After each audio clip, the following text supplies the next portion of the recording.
আকাশবাণী আগরতলা স্থানীয় সংবাদ পড়ছে চন্দন লেখাপাল। এখনকার বিশেষ বিশেষ খবর হলো, ঘূর্ণিঝড় রেমালের প্রভাবে রাজ্যেও বিভিন্ন স্থানে স্বাভাবিক জীবনযাত্রা ব্যাহত। আগামী 24 ঘণ্টায় রাজ্যের সবকটি জেলায় ভারী বৃষ্টিপাত ও 50 থেকে 60 কিলোমিটার বেগে ঝোড়ো হাওয়া বয়ে যাওয়ার সতর্কবার্তা জারি। দুর্যোগপূর্ণ আবহাওয়ার জন্য রাজ্য বেশ কিছু উড়ান এবং রেল পরিষেবা বাতিল করা হয়েছে। অষ্টাদশ লোকসভা নির্বাচনের সপ্তম শেষ পর্বের প্রচার এখন তুঙ্গে।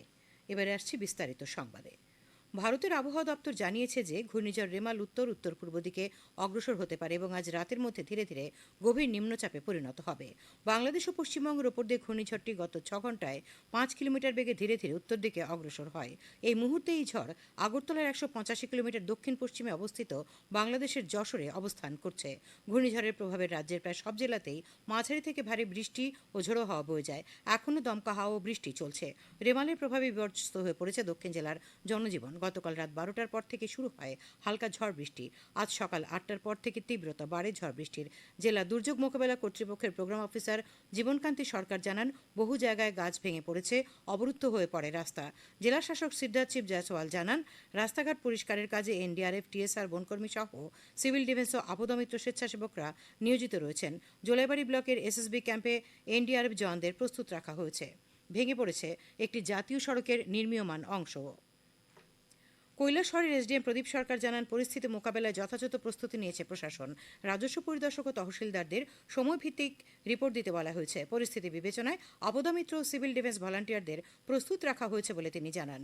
এদিকে গতকাল রাত থেকে ধলাই জেলা জুড়ে শুরু হয়েছে প্রবল বর্ষণ। বিপর্যস্ত হয়ে পড়েছে জনজীবন। ধলাই জেলার জেলা শাসক ও সমাহর্তা সাজু ওয়াহিদে জানিয়েছেন, এখনও পর্যন্ত জেলায় তেমন কোনো ক্ষয়ক্ষতির খবর নেই। জেলা প্রশাসনের পক্ষ থেকে সব ধরনের ব্যবস্থা রাখা হয়েছে। তিনি বলেন, সতর্কতামূলক ব্যবস্থা হিসেবে জেলা প্রশাসনের পক্ষ থেকে একটি কন্ট্রোল রুমও খোলা হয়েছে।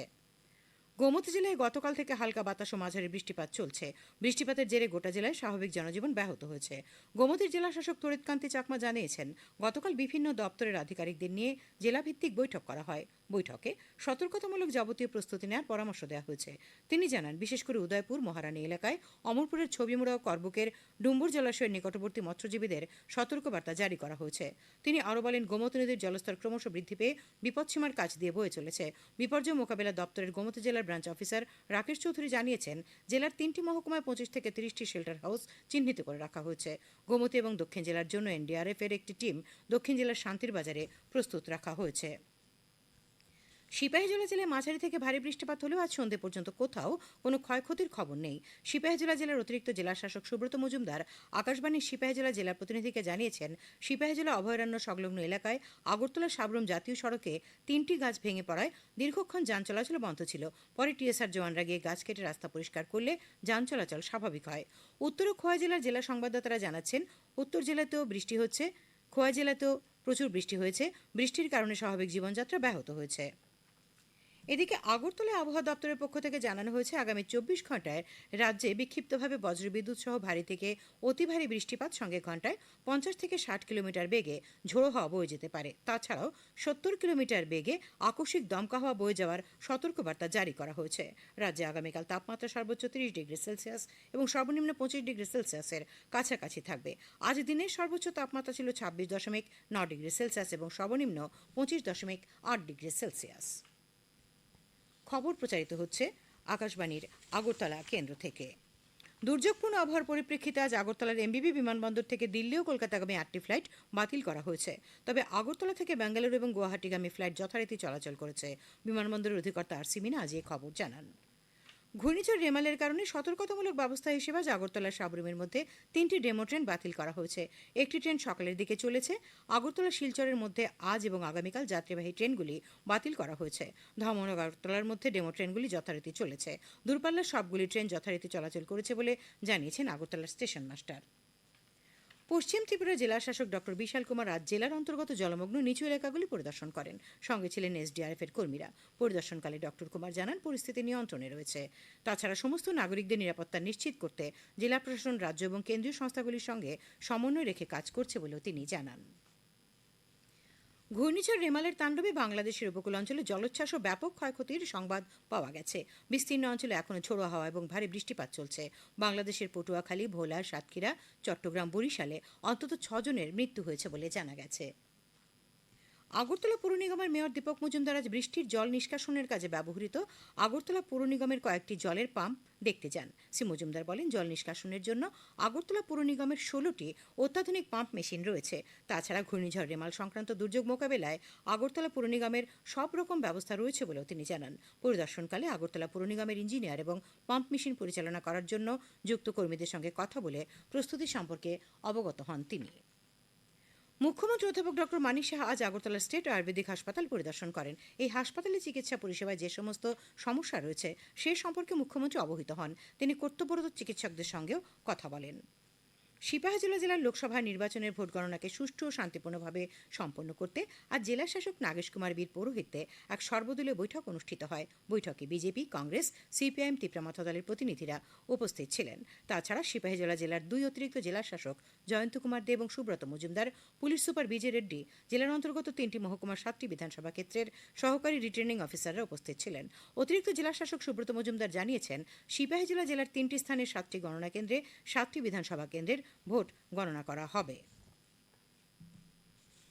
অষ্টাদশ লোকসভা নির্বাচনের সপ্তম শেষ পর্বের প্রচার এখন তুঙ্গে। এনডিএ মহাজোট এবং অন্যান্য দলের নেতৃবৃন্দ বিভিন্ন স্থানে সভা সমাবেশে অংশ নিচ্ছেন।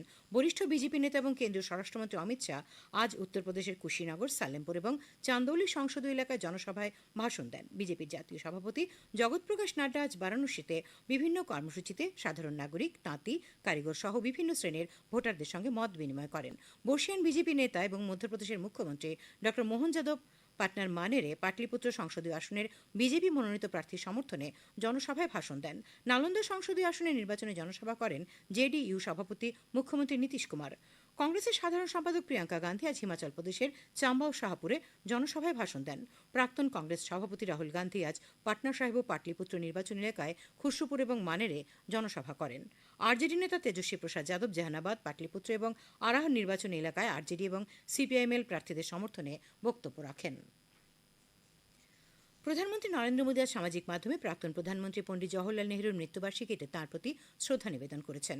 কংগ্রেস সভাপতি মল্লিকার্জুন খার্গে, দলের বরিষ্ঠ নেত্রী সোনিয়া গান্ধী সহ অন্যান্যরা আজ দিল্লির শান্তিবনে জওহরলাল নেহরুর স্মৃতিসৌধে শ্রদ্ধা নিবেদন করেন। আগরতলার প্রদেশ কংগ্রেস ভবনে জওহরলাল বাল মঞ্চের উদ্যোগে প্রাক্তন প্রধানমন্ত্রী পণ্ডিত জওহরলাল নেহরুর 60তম মৃত্যুবার্ষিকী পালন করা হয়। উপস্থিত ছিলেন জওহরলাল বাল মঞ্চের রাজ্য চেয়ারম্যান অলোক গোস্বামী, মহিলা কংগ্রেস সভাপতি সহ অন্যান্য কার্যকর্তারা।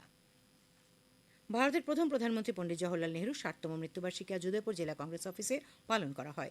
জওহরলাল নেহরুর প্রতিকৃতিতে ফুলমালা দিয়ে শ্রদ্ধা জানান উদয়পুর জেলা কংগ্রেস কমিটির সভাপতি টিটন পাল, আরকেপুর ব্লক কংগ্রেস সভাপতি রঞ্জিত দেবনাথ, বাগমা ব্লক কংগ্রেস সভাপতি আরত বাহাদুর মলসম প্রমুখ।